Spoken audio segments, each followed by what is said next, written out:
Selamat datang peserta PPG dalam modul yang ke-6, yaitu modul pembelajaran tematik berbasis TIK. Pada kesempatan ini kita akan membahas tentang prosedur penyusunan lembar kerja peserta didik atau LKPD untuk pembelajaran tematik berbasis TIK. Sebagaimana kita ketahui bersama bahwa untuk pembelajaran di sekolah dasar dikemas secara tematik terpadu.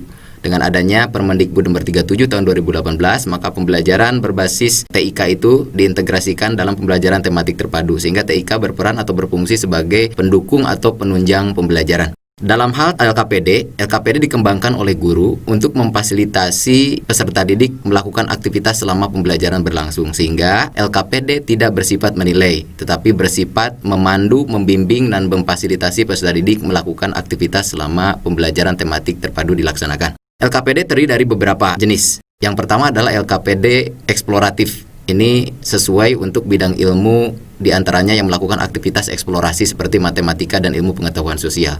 Kemudian ada LKPD eksperimental yang kental dengan fasilitasi siswa terhadap percobaan atau eksperimen yang dilakukan seperti layaknya pada bidang ilmu sains atau ilmu pengetahuan alam. Dan selanjutnya ada LKPD latihan psikomotorik yang dapat memfasilitasi siswa melakukan aktivitas-aktivitas psikomotor atau aktivitas-aktivitas lainnya yang memanfaatkan keterampilan fisik. Syarat penyusunan LKPD terdiri dari beberapa syarat, diantaranya adalah syarat didaktis, syarat konstruksi, dan syarat teknis. Untuk syarat didaktis, LKPD ini dikembangkan atau dikemas secara tematik kontekstual dan memotivasi untuk siswa belajar. Sehingga LKPD dalam hal syarat didaktis perlu kemasan yang baik. Di antaranya dikemas sesuai dengan kekhasan pada pembelajaran di SD yang tematik, kontekstual, dan muncul untuk memotivasi belajar peserta didik. Yang kedua adalah memperhatikan perbedaan individu. Individu memiliki karakteristik dan gaya belajar masing-masing. Ada gaya belajar yang kinestetik, audio, visual, maka LKPD dikemas layaknya dengan memperhatikan perbedaan individu tersebut. Yang ketiga adalah menekankan pada proses. Karena aktivitasnya tidak berorientasi hasil, maka LKPD dikemas melalui langkah-langkah pembelajaran yang dipandu oleh LKPD tersebut, sehingga siswa dapat melaksanakan langkah demi langkah pembelajaran yang terdapat dalam LKPD. Yang keempat adalah memiliki variasi stimulus. Jadi stimulus yang ada dalam LKPD hendaknya bervariasi. Hal ini terutama terkait dengan gaya belajar yang berbeda dari siswa, sehingga stimulus itu dapat muncul melalui berbagai variasi. Yang kelima adalah mengembangkan kemampuan komunikasi sosial, emosional, moral, dan estetika. Sehingga LKPD dikemas tidak hanya memfasilitasi siswa untuk belajar, tapi juga memfasilitasi siswa untuk melakukan komunikasi secara sosial, melakukan komunikasi secara emosional, moral, dan estetis. Yang keenam adalah mengembangkan berbagai kompetensi meliputi aspek sikap, pengetahuan, dan keterampilan. Sehingga LKPD tidak hanya dikemas untuk memfasilitasi satu aspek saja, tetapi secara holistik terintegrasi seluruh aspek dari mulai kognitif, afektif, dan psikomotor, termasuk sikap, pengetahuan, dan keterampilan siswa terfasilitasi oleh LKPD tersebut.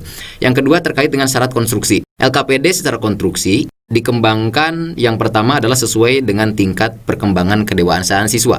Kita ketahui bersama bahwa karakteristik siswa SD masih berpikir konkret, masih senang berimajinasi, senang bekerja kelompok, masih senang bermain, masih juga senang untuk bergerak dan bernyanyi, sehingga LKPD dikemas sesuai dengan perkembangan kedewasaannya. Di antaranya adalah memunculkan hal-hal yang dekat dengan kehidupannya atau kontekstual dan dikemas secara konkret atau nyata. Yang kedua adalah dapat dibaca dan dipahami. Ya, untuk anak kelas awal di sini masih belajar membaca, masih belajar menulis, sehingga dalam LKPD perlu dikemas LKPD yang mudah dibaca oleh siswa dan mudah dipahaminya. Begitu juga untuk kelas-kelas di atasnya. Kemudian struktur kalimatnya yang jelas, ya, tidak jelimet, tidak memunculkan makna ganda, sehingga siswa dapat memahaminya dan melaksanakan perintah-perintah dalam LKPD sesuai dengan apa yang diharapkan.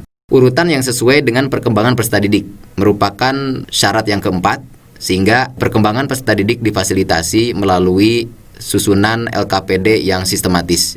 Yang kelima adalah menghindari perintah kerja yang terlalu terbuka. LKPD dikemas menggunakan kata kerja yang jelas, sehingga perintah-perintahnya mudah dipahami dan tidak terlalu terbuka, sehingga siswa dapat melaksanakan perintah tadi sesuai dengan apa yang diharapkan oleh guru. Yang terakhir adalah kalimat sederhana dan pendek.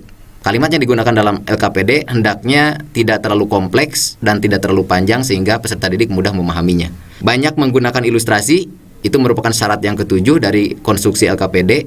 apalagi untuk siswa jenjang SD yang masih berpikir konkret, sehingga adanya ilustrasi-ilustrasi akan sangat membantu untuk siswa memahami setiap perintah yang ada di dalam LKPD tersebut. Tujuan yang jelas merupakan syarat konstruksi yang ke-8, sehingga setiap LKPD memiliki tujuan, dan biasanya tujuan tersebut dituliskan dalam LKPD sehingga setiap siswa memahami bahwa mereka akan mencapai sesuatu yang diharapkan dalam pembelajaran.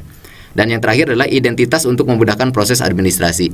Setiap LKPD memiliki identitas terkait dengan judul dan sebagainya yang akan kita jelaskan pada syarat teknis yang selanjutnya. Yang terpenting adalah bahwa LKPD dikemas sesuai dengan identitas yang ada, sehingga untuk proses administrasi mudah diadministrasikan. Yang terakhir adalah syarat teknis. Dalam penyusunan LKPD terdapat beberapa syarat teknis yang harus diperhatikan. Yang pertama adalah huruf cetak yang tebal dapat dibaca dengan mudah, sehingga LKPD dibuat menggunakan huruf cetak yang jelas, tebal, sehingga memudahkan siswa untuk membacanya. Teks dan gambar disajikan secara tematik berisi pesan yang jelas, sehingga teks apapun itu bentuknya, baik merupakan gambar maupun tulisan, itu disajikan secara tematik, memiliki makna dan erat dengan kehidupan siswa, sehingga terasa lebih kontekstual dan pesan dapat dengan mudah dipahami oleh siswa. Membedakan kolom perintah dan hasil kerja peserta didik. Pada LKPD terdapat perintah-perintah kerja, termasuk perintah-perintah untuk siswa menuliskannya di dalam kolom hasil kerja, sehingga perlu ada pembeda antara kolom perintah dengan kolom hasil kerja. Dan yang terakhir adalah kombinasi tulisan, gambar, diam, dan bergerak merupakan kombinasi-kombinasi yang proporsinya seimbang, sehingga kombinasi ini dapat memudahkan siswa untuk memahami perintah kerja dan hal-hal yang harus dilakukan selama pelaksanaan pembelajaran. Untuk anak kelas awal, kombinasi gambar akan lebih banyak dibanding tulisan, apalagi gambar yang sifatnya bergerak. Untuk kelas awal termasuk kelas 1, gambar bergerak akan lebih banyak daripada gambar diam. Begitu juga lebih banyak dari tulisan. Semakin tinggi jenjang kelas, maka gambar bergerak semakin berkurang proporsinya, gambar diam semakin bertambah, sedikit demi sedikit dikurangi, dan pada jenjang yang lebih tinggi maka tulisan akan lebih banyak dibanding gambar diam dan bergerak. Berikut ini adalah prosedur penyusunan LKPD supaya guru dapat terpandu ketika mengembangkan atau menyusun LKPD pembelajaran tematik berbasis TIK. Dikarenakan LKPD ini terhitung LKPD yang jenisnya baru dibanding LKPD sebelumnya. Yang pertama adalah guru harus menganalisis tema dan subtema yang relevan. Dikarenakan LKPD yang dikembangkan merupakan LKPD tematik, sehingga stimulus yang diangkat adalah stimulus yang relevan dengan tema atau subtema yang ada dalam pembelajaran di SD. Yang kedua adalah analisis KD dan materi pembelajaran. Setiap KD memiliki tujuan pembelajaran. Dengan demikian, tujuan pembelajaran itu tidak selalu selamanya semuanya diwakili oleh satu LKPD. Ada kalanya beberapa tujuan tidak perlu dikembangkan LKPD-nya, sehingga LKPD dikembangkan berdasarkan tujuan yang setelah dianalisis ternyata tujuan tersebut perlu dicapai oleh siswa melalui fasilitasi LKPD. Sehingga analisis kompetensi dasar merupakan langkah kedua yang penting untuk dilakukan oleh guru. Yang selanjutnya, setelah analisis kompetensi dasar ini, guru akan melakukan analisis materi pembelajaran. Analisis materi pembelajaran untuk melihat apakah materi ini termasuk ke dalam dimensi pengetahuan faktual, konseptual, prosedural, ataupun pengetahuan metakognitif. Guru dapat mengembangkan LKPD sesuai dengan dimensi pengetahuan yang tadi disebutkan, baik faktual, konseptual, prosedural, atau metakognitif. Dengan demikian, LKPD akan relevan dengan struktur atau dimensi pengetahuan yang tadi disampaikan. Yang ketiga adalah analisis kebutuhan LKPD. LKPD perlu dianalisis kebutuhannya, sehingga setiap tujuan tidak selalu diperlukan LKPD untuk memfasilitasi siswa untuk belajar.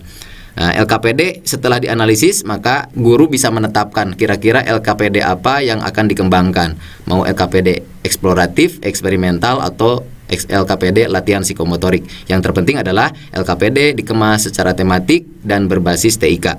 Yang keempat adalah analisis perangkat TIK. Karena LKPD yang akan dikembangkan berbasis pembelajaran tematik terpadu, juga berbasis TIK, maka perlu dianalisis perangkat TIK yang tersedia, baik secara pabrikan maupun by design. Sehingga by utilization ataupun by design dari perangkat TIK yang ada itu bisa dimanfaatkan untuk mendukung aktivitas belajar siswa terkait dengan pelaksanaan setiap langkah kerja di dalam LKPD. Yang terakhir adalah menentukan jenis dan judul LKPD. Setelah perangkat TIK ini ditetapkan, maka guru dapat menentukan jenis LKPD apa yang akan dipilih oleh guru tersebut untuk memfasilitasi belajar siswa. dan juga judulnya dapat ditetapkan sesuai dengan tujuan yang sudah ditetapkan sebelumnya. Membuat LKPD berbasis pembelajaran tematik terpadu dengan bantuan TIK ini tidak semudah membuat LKPD biasanya. Dalam membuat LKPD yang dikembangkan dengan pembelajaran tematik berbasis TIK ini memiliki struktur diantaranya adalah yang pertama adalah tujuan kegiatan, tema, subtema, kelas, dan semester tertulis di dalam LKPD. Tema dan subtema ini terkait dengan adanya LKPD yang berbasis tematik terpadu. Yang kedua adalah tujuan belajar sesuai dengan kompetensi dasar. Supaya terarah pembelajaran, maka setiap LKPD perlu dituliskan tujuannya, sehingga siswa sendiri mengetahui akan dibawa kemana dia dalam belajar dan akan mencapai apa dalam pembelajaran selama pelaksanaan pembelajaran berlangsung.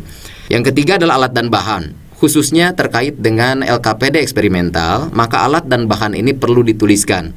Untuk LKPD eksploratif dan LKPD latihan psikomotorik tidak terlalu wajib untuk dituliskan.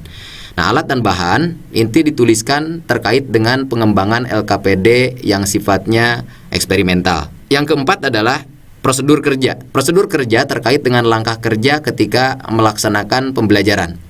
Misalnya, M yang pertama adalah mengamati, maka prosedur kerja adalah ajakan untuk siswa mengamati stimulus yang ada. Yang kelima adalah tabel data untuk mencatat hasil pengamatan.